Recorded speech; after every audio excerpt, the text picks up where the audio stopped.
encendiendo el micrófono, ¿oyeron? No vaya a ser.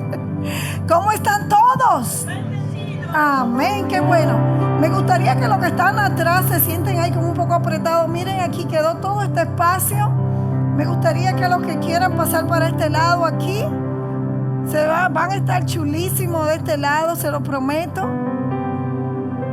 ¿Quién más se siente ahí como un poco apretado? Que dice, ay, quisiera más espacio. Puede venir para acá, para este lado también. Amén, amén. ¿Cuántos le dan las gracias al grupo de alabanza y adoración? Ellos siempre se preparan para poder adorar al Señor.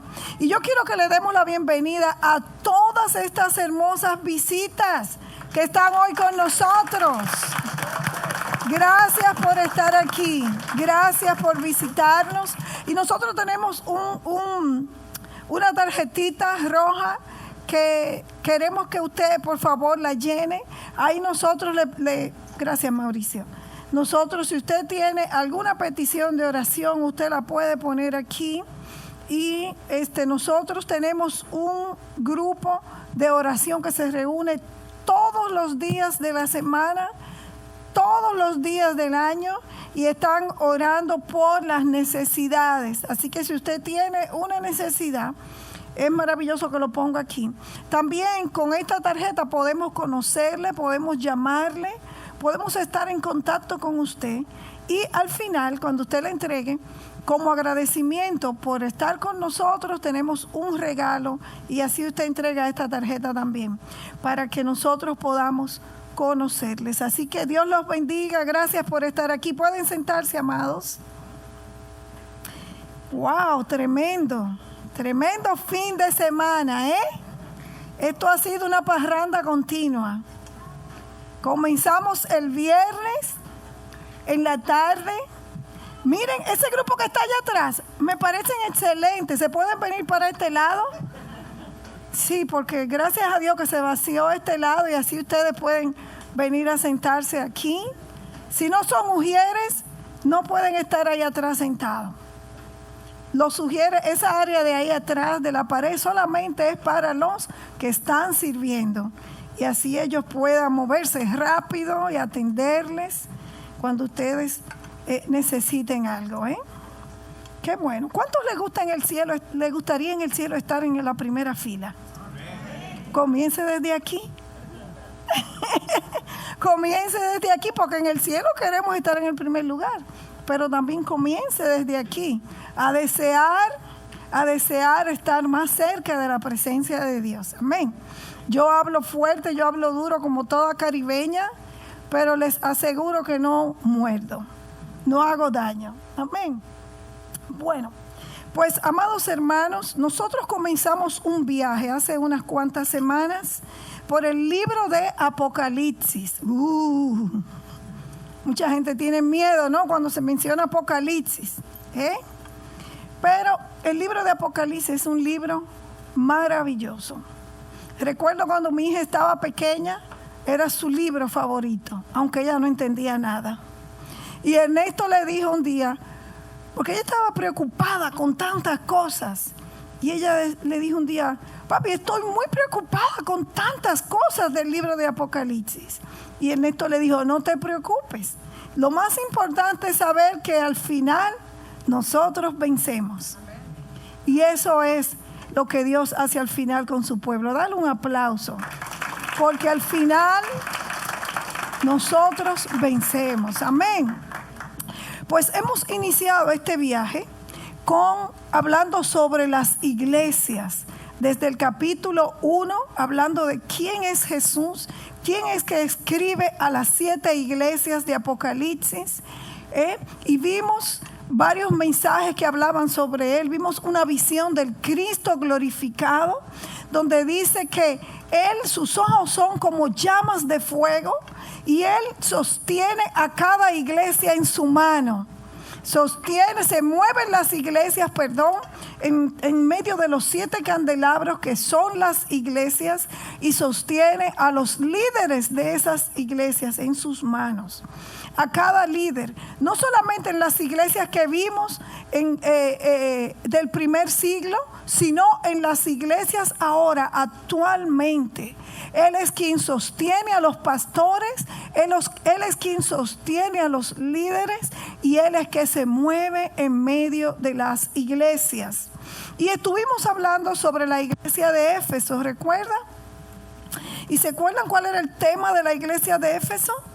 Ellos habían perdido su primer amor, y Dios le estaba diciendo que tenían que volver otra vez a ese amor, a ese anhelo, a ese palpitar de su corazón, que fuera el mismo palpitar de Dios.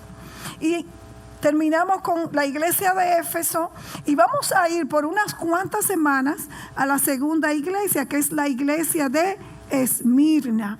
Y como yo les expliqué al principio, estas 7 iglesias estaban en Asia Menor, lo que ahora es Turquía, para los que les gusta la historia, ¿no? Turquía, y ellos estaban todas en un circuito, separadas aproximadamente por 50 kilómetros, que si el cartero iba a dirigir esta carta, a entregarla, él iba a ir.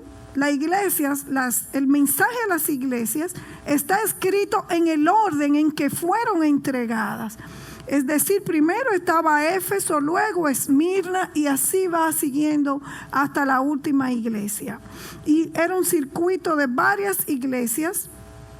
Estaban todas a una distancia no tan larga, pero en aquel tiempo larga, porque recuerde que no había un transporte tan eficaz como el que nosotros tenemos ahorita, ¿no?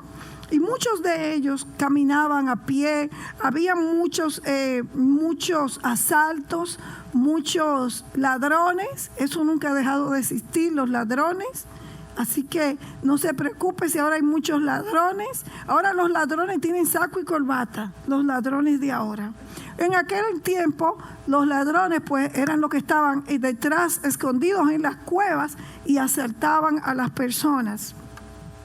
Pero el Señor manda este mensaje a las iglesias, y es una carta que todas las iglesias tenían que leerla.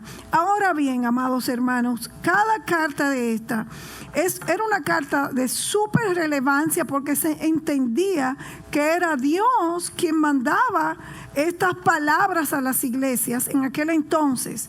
Pero Dios el día de hoy, siglo XXI, sigue hablándole estas mismas palabras a nosotros como iglesia y a la iglesia a nivel global. Dios le sigue hablando a las iglesias. Y a medida que yo he estado estudiando estas cartas por los últimos meses, veo la urgencia de que nosotros podamos entender que el corazón de Dios, el corazón del Señor, verdaderamente quiere que nosotros podamos entender lo que Él quiere transmitirnos, lo que Él quiere enseñarnos. Porque Dios quiere que nosotros, en este tiempo en el que nos ha tocado vivir, un tiempo difícil, un tiempo con muchas luchas, un tiempo donde la cultura que estamos viviendo ahora, que estamos navegando, es totalmente diferente. Pero Dios nos quiere enseñar cómo nosotros navegar a través de este tiempo y poder salir victoriosos. Eso es lo que Dios quiere que nosotros hagamos. Así que a medida que nosotros estudiamos estas cartas, yo quiero que tú también las estudies.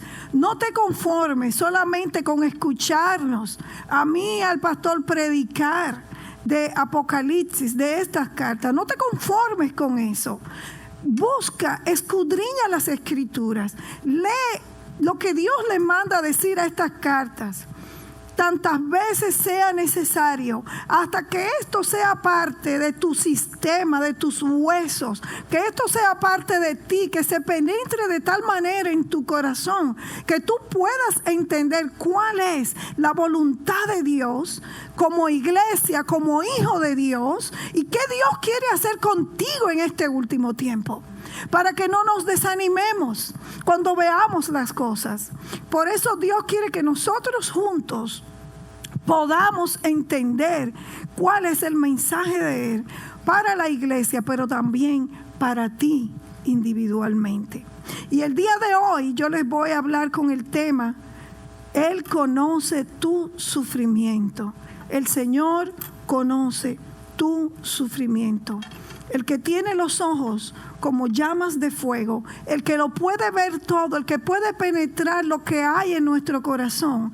Él sabe nuestro padecimiento. Él sabe cuando hemos estado navegando con corrientes contrarias.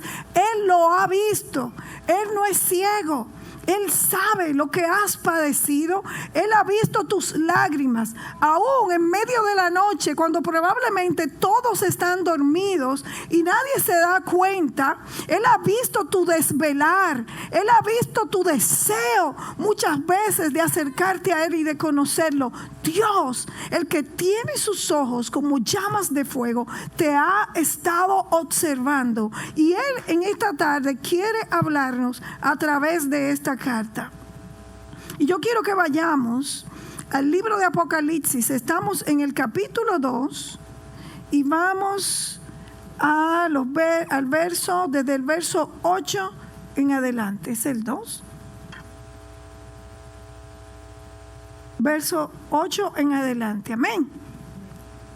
Necesito mis lentes. Si quieren ponerse de pie, sería magnífico. Así podemos honrar la palabra del Señor. Y dice la carta a la iglesia de Esmirna: escribe al ángel de la iglesia de Esmirna, este es el mensaje de aquel que es el primero y el último. Fíjese que si su Biblia lo tiene que decir con mayúscula, ¿verdad? Primero con P mayúscula y el último. Él es el primero y es el último, el que estuvo muerto pero que ahora vive. Yo sé de tu sufrimiento y tu pobreza, pero tú eres rico. Conozco la blasfemia de los que se te oponen. Dicen ser judíos, pero no lo son. Dicen ser cristianos, pero no lo son. Porque su sinagoga le pertenece a Satanás.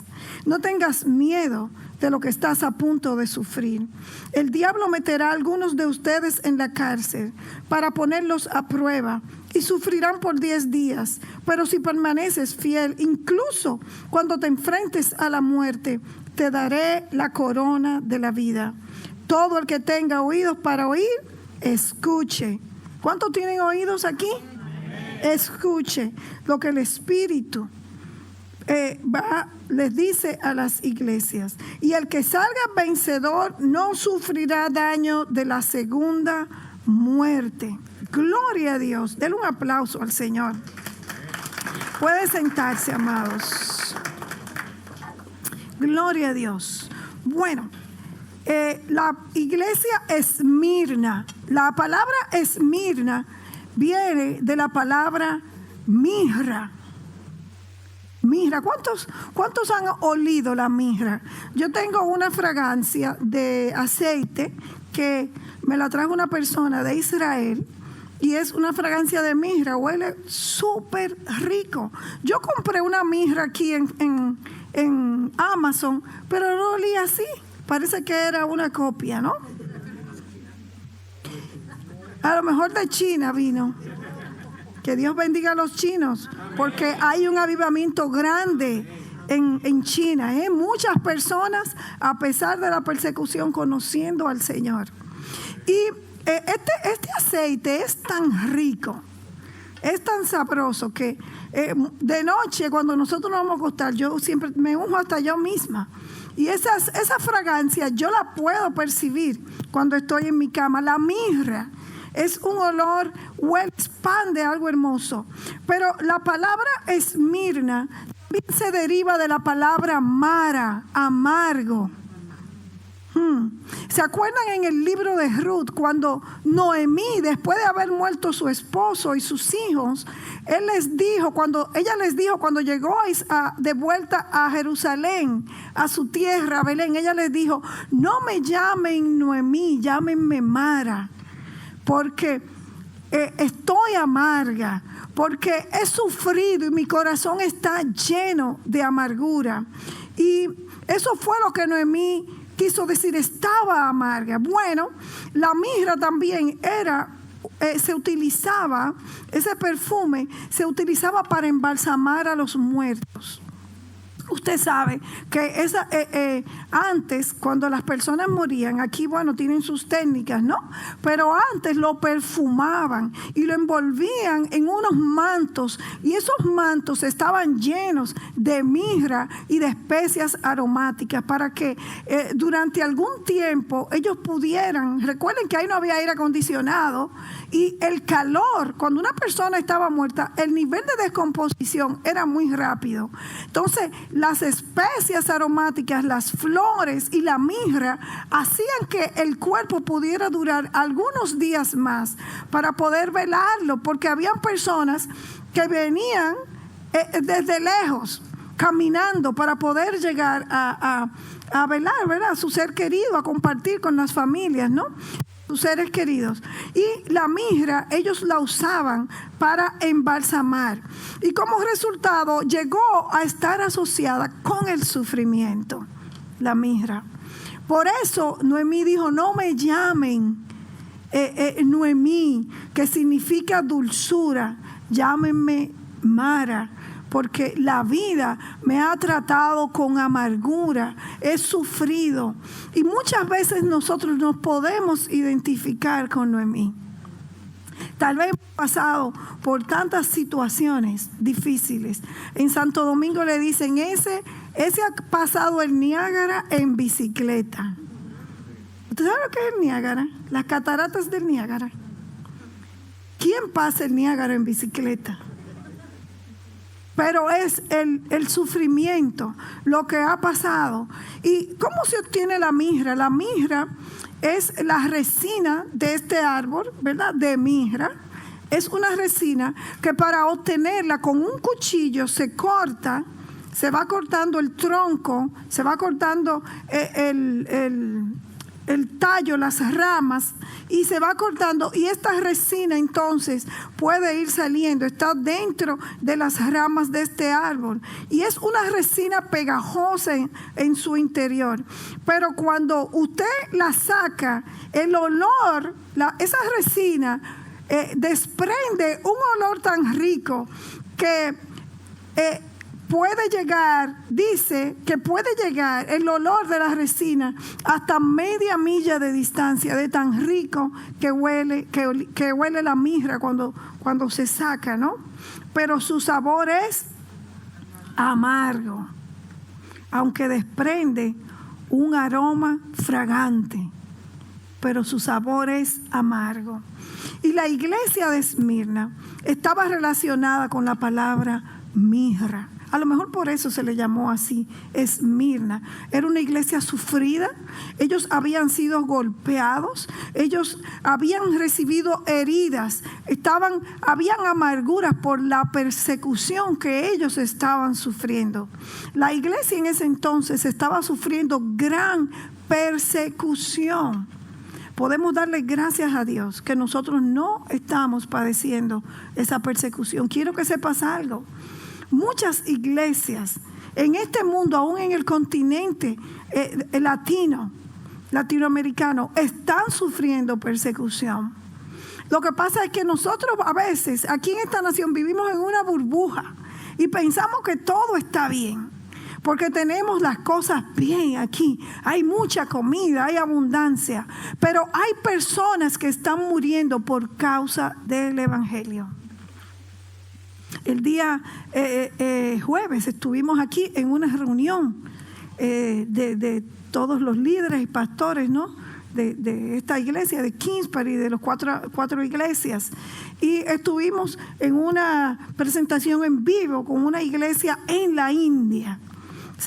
En Pakistán se estaba inaugurando una escuela de niños donde el pastor Ron, el ministerio de Jordan Lewis, estaba plantando esta iglesia, esta escuela. Ha plantado varias escuelas. Y una de las cosas que se nos pidió, cuando ustedes estén de frente a las cámaras aquí. Todos estamos aquí frente a la cámara y ellos y nosotros. No hablen nada que tenga que ver con iglesia. ¿Por qué? Porque solamente el simple hecho de que esta persona que a través de la escuela, ¿verdad? Esa persona, para ellos, él solamente tiene una sola iglesia, pero ese hombre ha plantado más de 70 iglesias a través de toda esa área y de la India. Y a través en medio de la persecución. Pero son personas que han decidido hacer lo que Dios lo llamó a hacer, no importa la persecución.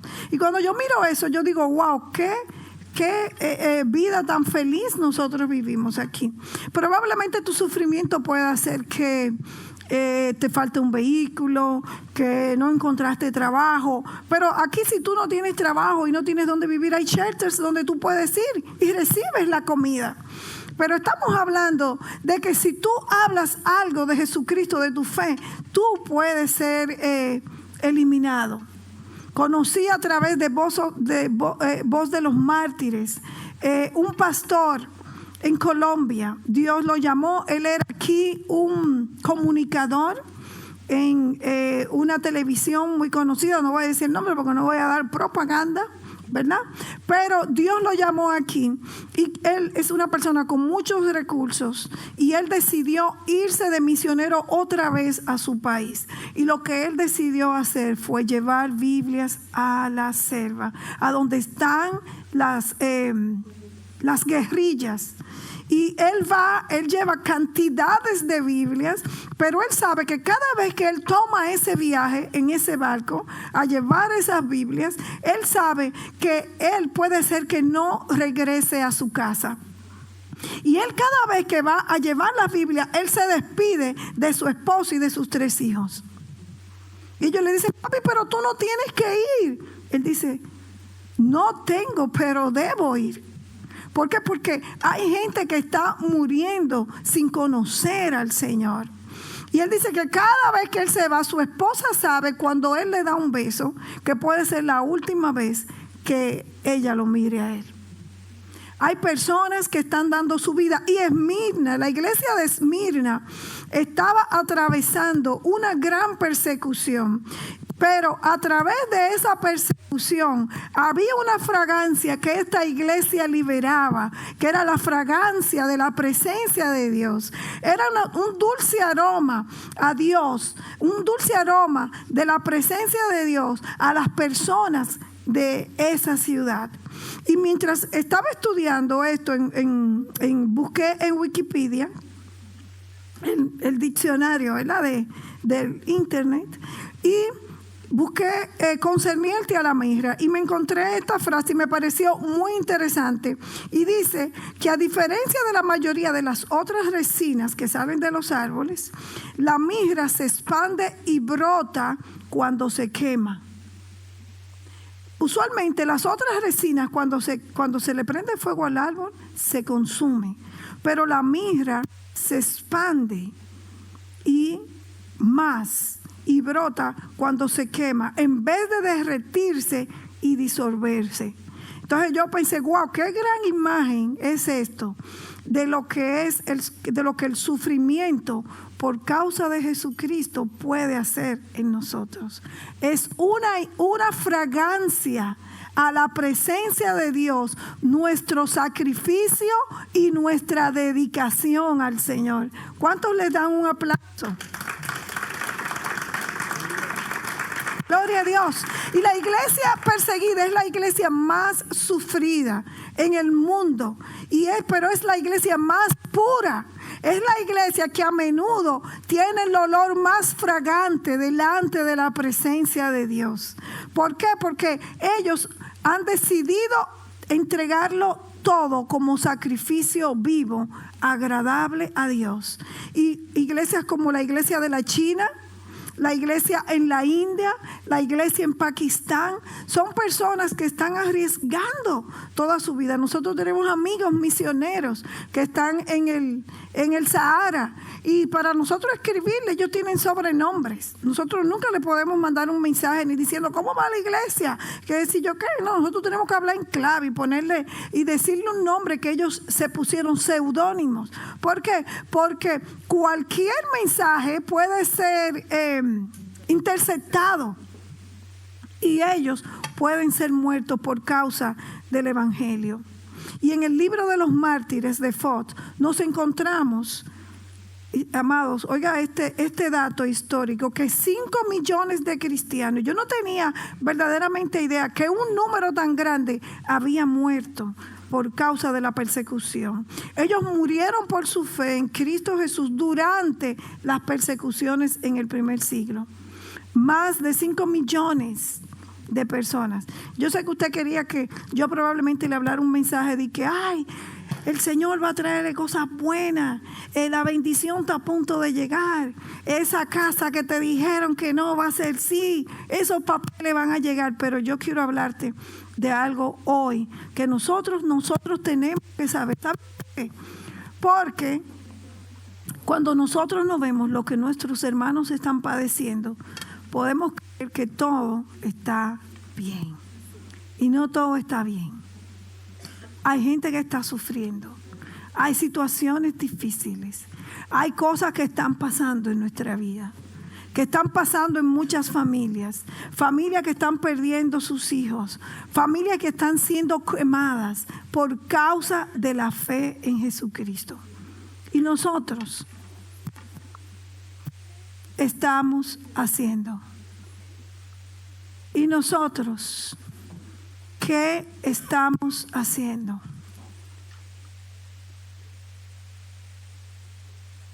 Tal vez se nos pide que vengan todos los domingos, y si venimos a lo mejor uno, ya encontramos que es un gran sacrificio. Si se nos pide servir un día en la semana, tal vez encontramos que es algo demasiado grande, porque tenemos una agenda tan ocupada,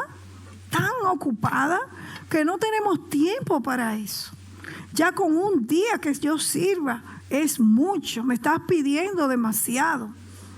Porque como decía el pastor, muchas veces hay muchas cosas que Dios nos ha dado y son buenas, y Dios quiere que las cuidemos como la familia, pero muchas veces tomamos la familia como un escudo para decir, mi familia me necesita, no puedo hacer tanto, pero tanto es probablemente servir cada domingo. Y nosotros, amados hermanos, tenemos hermanos que están muriendo por su fe. Están muriendo por su fe. Están muriendo. Y cuando yo miro esto, yo digo, ¿qué nosotros? Yo le decía a Ernesto, yo no me siento conforme con solamente ser pastor en una iglesia, predicar, estar ahí, cuidar la grey, irme a reuniones, ser transformada, hacer los estudios bíblicos. No, no es suficiente. Nosotros debemos de ser un impacto para nuestra comunidad, para nuestras familias. ¿Cuántos de tu familia, después que tú conociste al Señor, se están convirtiendo, están conociendo al Señor? ¿Para cuántos tú has sido un impacto en la vida de ellos? ¿Cuántos han venido después que tú comenzaste a venir? ¿A cuánta gente semanalmente tú le predicas, tú le hablas de tu fe? En el trabajo, en la escuela. ¿A cuántos tú le compartes de que tú amas al Señor? No, porque a veces decimos, no, eso es muy awkward, dicen los jóvenes. Y a veces nosotros no queremos hacerlo porque no es políticamente correcto. Pero la iglesia de Esmirna, ellos sabían lo que era entregarse al Señor. En esa época murieron más de 5 millones. Y Jesús, por eso les habla a ellos de esta manera, porque ellos necesitaban entender de que el trono de Dios todavía estaba en medio de ellos. Por eso le dice el que vivo, el que vivo y el que morí, pero que está vivo. El que estoy en medio de ustedes, el que sostiene las 7 estrellas. porque ellos necesitaban recibir ese ánimo. Y Dios todavía estaba en su trono y Dios tenía que decirle a ellos que Él no se había olvidado de ellos. Y hoy Dios te dice a ti, si tú estás sufriendo, si tú estás padeciendo en este día por causa del Señor, Dios está contigo.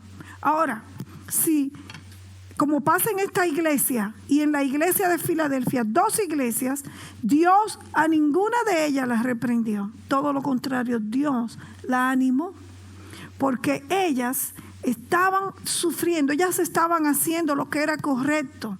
No hubo una reprensión. Si tú estás sufriendo por causa de tu pecado y de decisiones malas, Dios como Padre no te va a decir, lo estás haciendo bien. Dios te va a corregir. ¿Qué es lo que hizo con las otras iglesias? ¿Por qué? Porque el Padre, cuando nos ama, ¿qué hace? Nos corrige. Pero estas iglesias no recibieron ninguna corrección, porque esta iglesia era una iglesia perseguida, una iglesia sufriente. Y el Señor aquí nos está diciendo a nosotros que nosotros podemos dar un paso más por causa de Él. El Señor no nos ha dejado, Dios no nos ha abandonado, ni lo va a hacer. Pero Él quiere ver cómo nosotros, en este tiempo, en el siglo XXI, con todo lo que estamos viviendo, nos vamos a mover en pos de Él. Hace unos días fui en mi trabajo, ¿verdad? Yo trabajo haciendo limpieza. Y cuando fuimos a ese lugar, a esta casa, una casa de una familia de la India, nos dijeron, limpien rápido ese cuarto. Y limpien, y rápido. Cuando llegamos fue como una cosa como muy urgente. Limpien aquí, corriendo, salió el hombre. Y nosotros, y yo a las muchachas, corran, hay que limpiar este cuarto, corriendo. Bueno, yo honestamente pensaba que era que el hombre necesitaba ir al baño, ¿verdad? Del cuarto. Él se estaba orinando, quería ser el número 2. Pero nosotros corriendo, limpiamos el cuarto, el baño, lavándolo, corriendo. Y cuando lo lavamos todo, salimos, ya está listo. Se entra el Señor ahí. Y cuando salimos, de repente yo oigo a ese hombre como una ametralladora, no en el baño. No se confundan. Orando, eso era hablando en lengua. Yo no sé qué lengua era que hablaban, pero yo sé que no eran lenguas espirituales. Y ese señor se postró en el suelo, y yo no le puedo decir a usted, ese hombre estuvo ahí más de 1 hora. Pero no dije, Padre nuestro que estás en el cielo. No, eso era y yo, oh Dios mío, yo comencé a orar, yo decir, yo reprendo todo demonio aquí. En el nombre de Jesús, yo declaro la sangre de Cristo en este lugar. En el nombre de Jesús, te hago la guerra, diablo. Declaro que esa oración no llega. Pero voy a la cocina, a la parte de atrás de la cocina, que hay un altar, y que me encuentro a la doña también.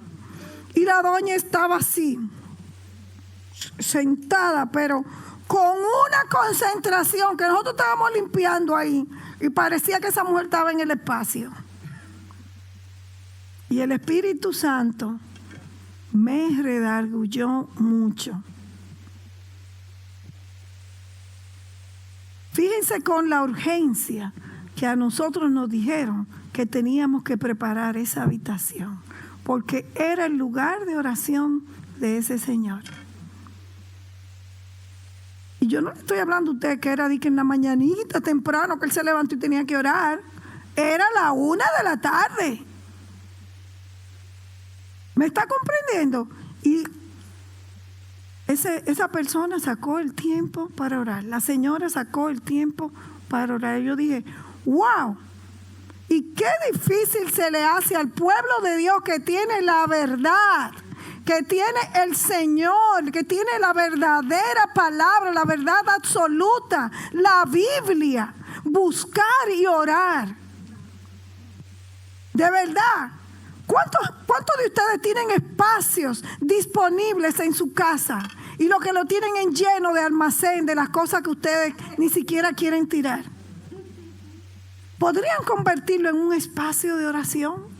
¿Podrían convertirlo en un altar? Pero ¿sabes una cosa? Aún mejor, Dios no nos ha dicho a nosotros que tenemos que orar en un lugar específico. Dios nos dijo: donde quiera que ustedes invoquen mi nombre, ahí yo estaré. Aleluya. Tenemos un Dios más poderoso. Por favor, llevémonos de la recomendación de Jeremías: clama a mí y yo te responderé. Y sabes, si nosotros verdaderamente nos llevamos del consejo de Jeremías, nosotros hoy fuéramos personas con menos ansiedad y menos estrés. Pero como no buscamos la presencia de Dios, y yo veo a esta gente que no tienen al Dios verdadero, y yo no sé, pero ellos se ven como llenos de paz. Y nosotros que tenemos al Señor, no tenemos esa paz. Dios quiere en esta tarde que nosotros verdaderamente entendamos que Él está en medio de su casa. Él está en medio de su pueblo. Y Él quiere que si nosotros estamos atravesando por situaciones difíciles, vengamos a Él. Y Él nos va a escuchar. Dios nos va a escuchar.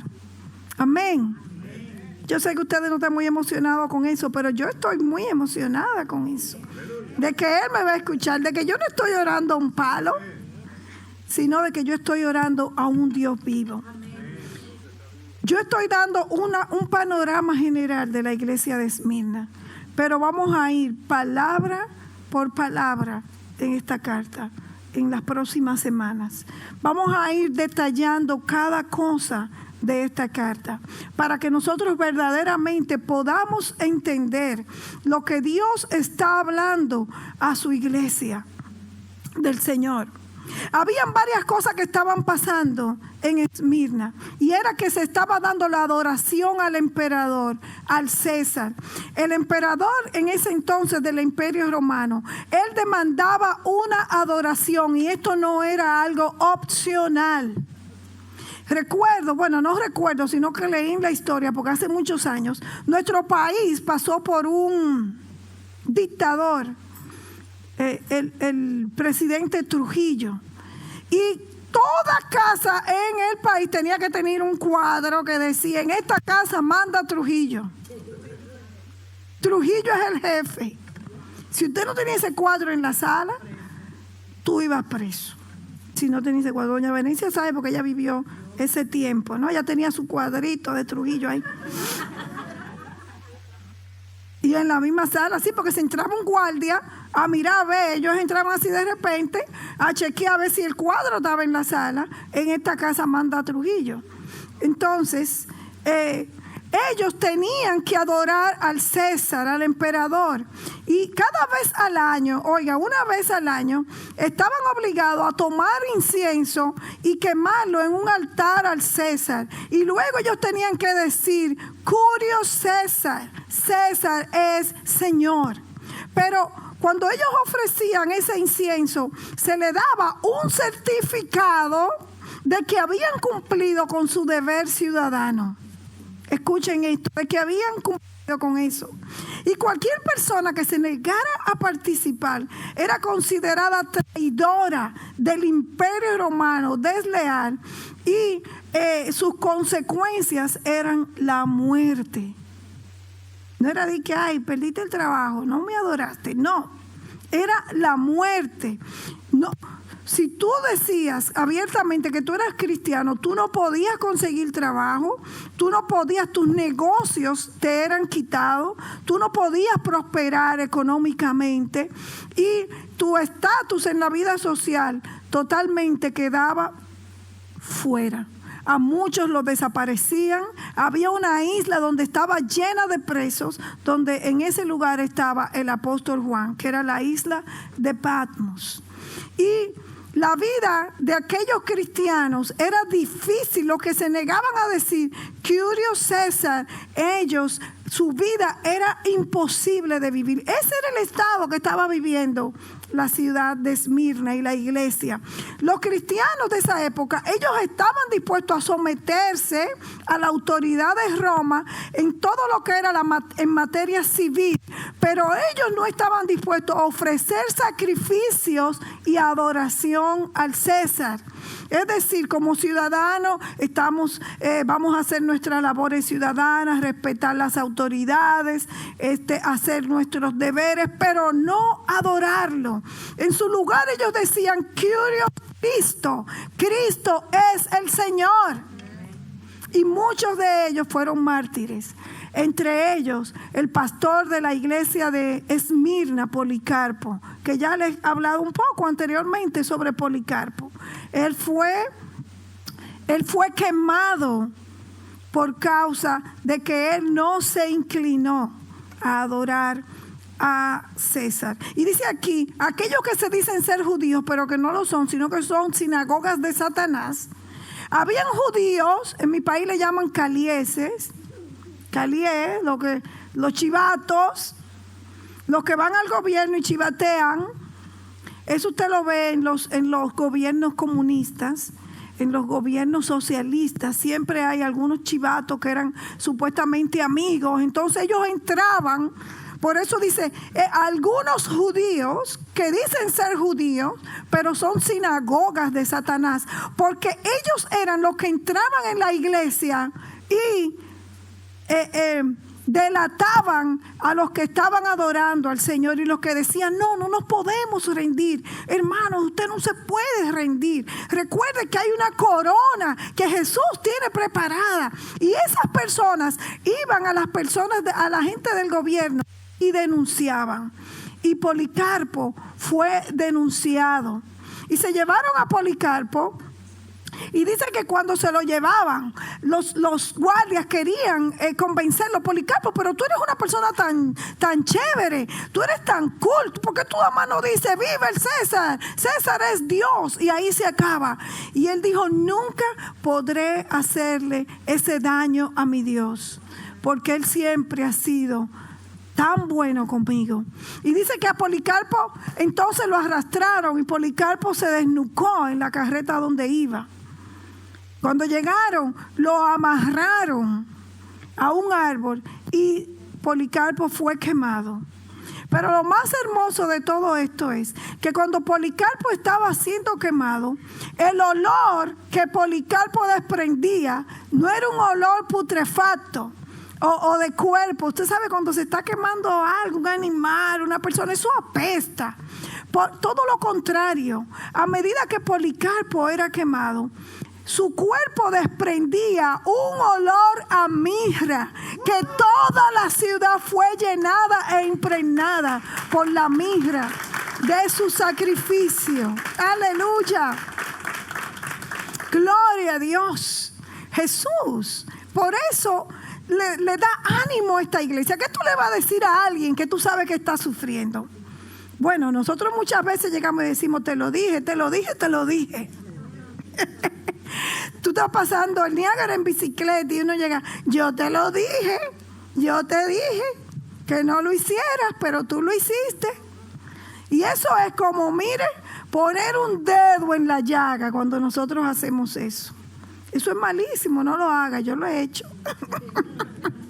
Pero es malo. Yo me arrepentí ya y le pedí perdón a Dios. Pero no es bueno. ¿Y qué hace Jesús? Jesús viene y los anima. Dios ve el corazón de ellos. Él ve lo que ellos están sufriendo. ¿Y sabes qué? Ese es el corazón del Señor para ti también. Él ve tu sufrimiento, Él ve tus luchas, Él ve las cosas que muchas veces tú estás pasando, que tú estás atravesando, que situaciones difíciles en tu casa. Él mira los problemas que hay probablemente con un hijo, con una hija en tu hogar. Él mira cuando ve que tu matrimonio probablemente se está cayendo a pedazos. Dios no es ajeno a eso. Dios te mira y Él viene y nos da a nosotros, nos da ánimo y nos dicen: yo estoy contigo. Me gustó mucho que ayer, cuando estábamos en el tiempo con el equipo de profetas que estaba profetizando a algunas personas, ¿verdad?, que estaban en el retiro, ellos comenzaban diciendo: mujer de Dios, hombre de Dios, hija de Dios, amado del Señor, amada del Señor. Tú sabes que esas son las palabras de Jesús para ti. Mujer de Dios, hijo de Dios, hombre de Dios. Dios no se ha olvidado de ti. Dios ha visto tus lágrimas. Dios ha visto tu sufrimiento. Dios está en medio de tu casa como poderoso gigante. Y hoy Dios te dice eso también. Aleluya.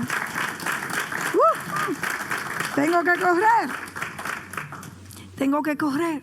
Y Jesús identifica a estas personas en tiempo de sufrimiento. Él está hablándonos. Dios nos está mirando. Dios está mirando nuestra circunstancia. Dios está mirando lo que está pasando con tu vida. Dios ve tu soledad. Dios ve eso. Dios ve cuando tu rechazo, cuando probablemente tú sientes que nadie te quiere. Dios lo mira. Pero quiero que sepas una cosa: el Señor no se ha apartado de ti. Así como no se apartó de la iglesia, Él le dijo: yo soy el que estuvo vivo y está muerto. Porque muchos de ellos iban a ser sacrificados. Jesús le está diciendo: óyeme, si yo morí y hoy estoy vivo, tú también vas a resucitar. Dios le estaba dando esperanza a ellos de que si ellos atravesaban la muerte, había una recompensa para ellos. Ellos iban a resucitar. Había una promesa de resurrección para ellos. Y Él le dice: te voy a dar de comer del árbol de la vida. Te voy a alimentar. Te voy a sostener con la mejor comida. Probablemente hoy tú estás atravesando lo más difícil, pero yo te voy a premiar. Yo te voy a galardonar. Dios mira nuestro sufrimiento, amados hermanos. A veces pensamos que Dios está lejos y nos desesperamos. Nos desesperamos y abandonamos la fe. Error total. Dejamos de congregarnos. Error garrafal. Dejamos de buscar a nuestros hermanos. Error pésimo. Tenemos que, en los momentos difíciles, es que más nosotros tenemos que buscarnos. Es que más nosotros tenemos que buscar. Tenemos que entender que nosotros, como hijos de Dios, Dios tiene promesas para nosotros. Esto no es teología barata. Es que Dios verdaderamente está en medio de su pueblo. Y Dios nos rescata de la hora más oscura. Oye, yo te puedo dar un sinnúmero de testimonios de cómo Dios ha venido al rescate de nuestra familia de manera milagrosa, de manera sorprendente. Hace pocos días, un mes y algo, por así decirlo, yo fui al hospital muy grave. ¿Y sabe lo que me dijo el médico? Tienes cáncer. Así mismo me dijo. Y mi hija estaba ahí. Ernesto no estaba. Mi hija estaba ahí. Y ella comenzó a llorar. Y yo, delante del hombre en español, le dije: no llores, mi amor. No recibas esa palabra, porque yo no la recibo. Y el hombre, yo le dije al médico, ¿y no van a hacerme nada? No, no podemos hacerte nada. Vete a tu casa. Y yo dije, ok. Yo cogí, me levanté, me puse mis ropas y yo estaba muy mal, muy mal. Me puse mis ropas, Ernesto no estaba. Yo agarré un Uber y me fui a mi casa. Y ahí yo le dije, mira, Señor, tú no le das promesa a gente que se va a morir. Tú no le das promesa a gente que se va a morir. Y tú me has dado muchas promesas. Y Eliana muy triste y yo, no, mi hija, no. Y llega Ernesto y ¿qué dijo el médico? Nada. ¿Cómo que nada? Nada. Que vaya un especialista, me dijo. Y Ernesto, ok. Pero yo no le dije eso a él. Hasta después, cuando yo iba a ser operada, yo dije, mira, esto me dijo el médico. Pero yo he estado creyendo en que no será así. Y mi hermana, la pastora Rosa, me ayudó mucho. 2 días antes de que me dieran ese diagnóstico, yo estaba muy mal. Eran como las 3 de la madrugada. No he contado este testimonio aquí. Porque a veces pensamos que los pastores no les duele nada, no se enferman, son felices, viven felices y para siempre como los cuentos de hadas. No tienen necesidad, ¿verdad? No pasan por dolor, no lloran, ni nada de eso por el estilo. 2 días antes, yo estaba atravesando un dolor muy terrible antes de ir al hospital. Muy malo, muy mal. Y ya yo no aguantaba, yo pensaba que yo me iba a morir en la cama. Y yo no quería despertar a Ernesto, que estaba tan plácidamente dormido.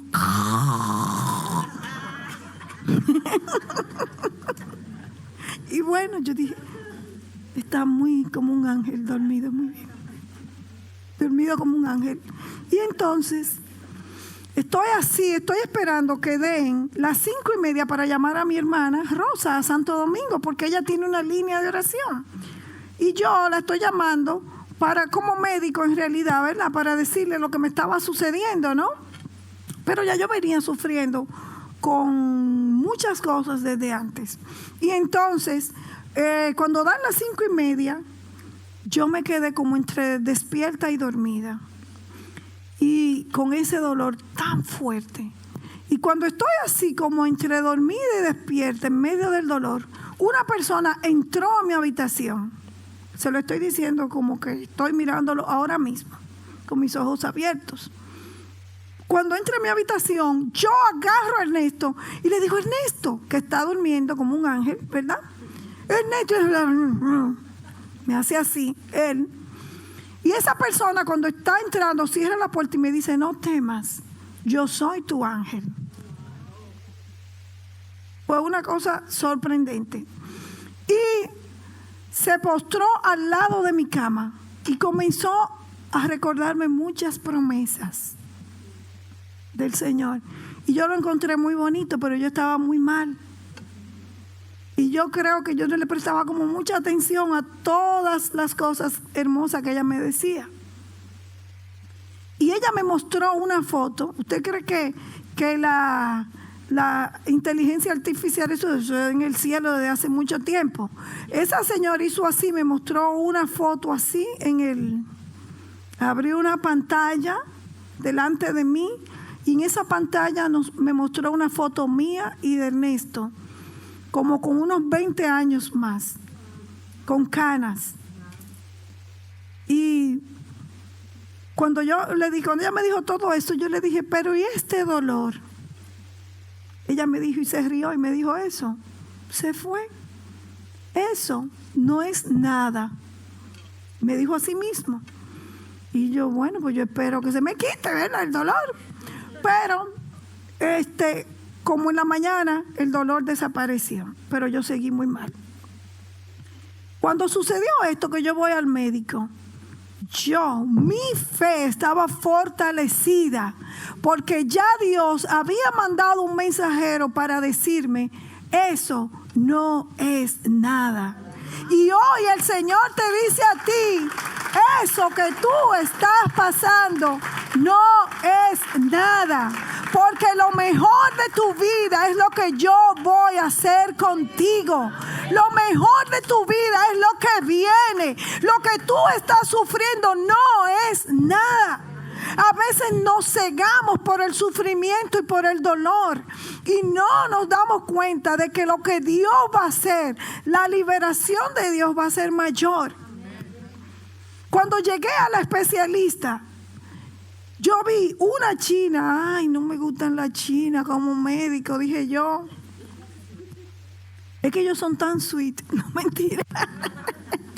Es que usted sabe que culturalmente ellos son como así ásperos. Hey, abre la pierna. ¿Qué? Déjame ver lo que usted tiene ahí. Y eso, ¿no?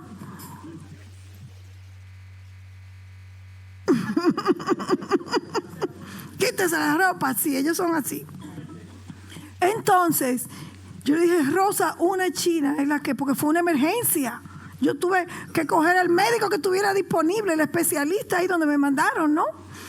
Y dije, yo no tengo opción, tengo que ir donde ella. Y Rosa me dijo, oro en el nombre de Jesús, que esa china es cristiana. Bueno, yo no sé si es cristiana, pero cuando Ernesto y yo entramos donde ella, esa mujer entró con una sonrisa. Yo la vi hasta como de 80 años, pero tenía 50. Con una sonrisa. ¿Y sabe lo que me dijo? No tengas temor. La misma palabra que me dijo el ángel cuando se presentó en mi habitación.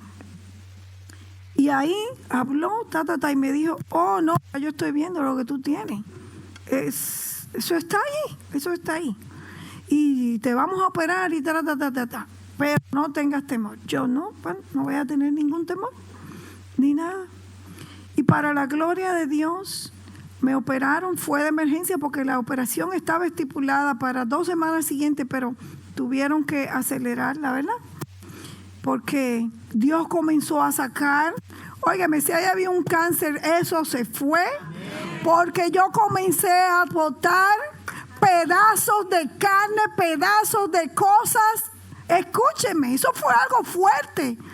Yo hacía así, yo lo agarraba y yo, Rosa, mira, Rosa, oh Dios mío, llévatelo al médico. No, yo no me puedo llevar eso al médico, no, yo me llevo eso. Ella cree que estamos en Santo Domingo. Usted se imagina que yo me aparezca, mire, doctor. Óigame, fueron cosas feas. Yo hasta borré la foto del Google Foto. Y yo me di cuenta que cuando yo fui a la cirugía, ya Dios había hecho la operación. Amén.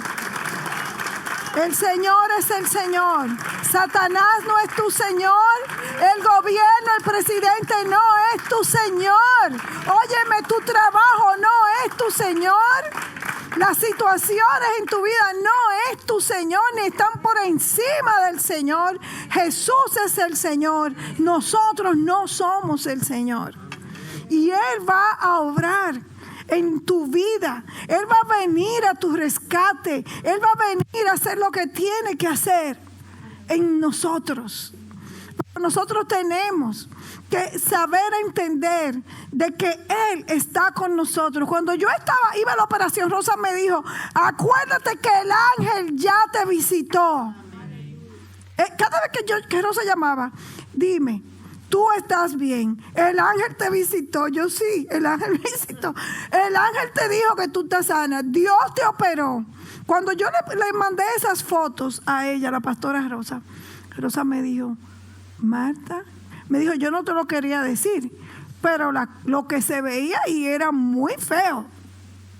Lo que quiere decir que era algo viejo, que se había estado formando y nadie, le voy a decir algo. Yo tenía cita médica desde hacía muchísimo tiempo y por X o Y no me querían atender. Yo iba al hospital, mire que yo me siento así. No, usted está bien, pero por favor hágame el papá Nicolau. No, 5 años usted tiene que esperar. Y yo, pero mira, de mi familia muchos han muerto de cáncer. No, pero tú estás bien. Y yo, bueno, señores, pues me comprenden, pero Dios ve nuestro sufrimiento. Y cuando nosotros le servimos al Señor, nosotros no tenemos que tener temor. Si vivimos, para Cristo vivimos. Y si morimos, para Cristo morimos. Amén. Jesús venció la muerte. Gloria a Dios. Yo quiero que se pongan de pie. Y me gustaría que los chicos de la alabanza pasen por aquí. En la Biblia dice que Él cuida aún hasta las aves del campo. Hasta las aves del campo. Él tiene cuidado de ellas.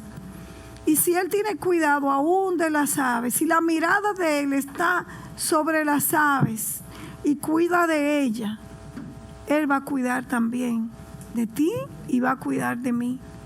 Él va a cuidar de nosotros. Él sabe lo que tú estás atravesando. Él lo ve. Y Él también lo sabe. ¿Sabes por qué? Hay dos formas de tú saber lo que una persona está sufriendo. Una, probablemente porque tú la estás mirando. Eso es cuando tú eres un observador pasivo, ¿no? Que tú lo estás mirando. Pero otra forma es cuando tú lo has pasado. Cuando tú lo has atravesado. Tú puedes decirle a esa persona: hey, you're gonna be okay. Tú vas a estar bien. Yo he estado ahí. Y el Señor me ha rescatado. Y el Señor me ha sanado. Y el Señor me ha salvado. Tú vas a estar bien. Yo lo he experimentado. ¿Sabes por qué Jesús nos da a nosotros esa confianza? Porque Él no ha sido solamente un espectador ni un observador de tu sufrimiento. Él ha estado ahí.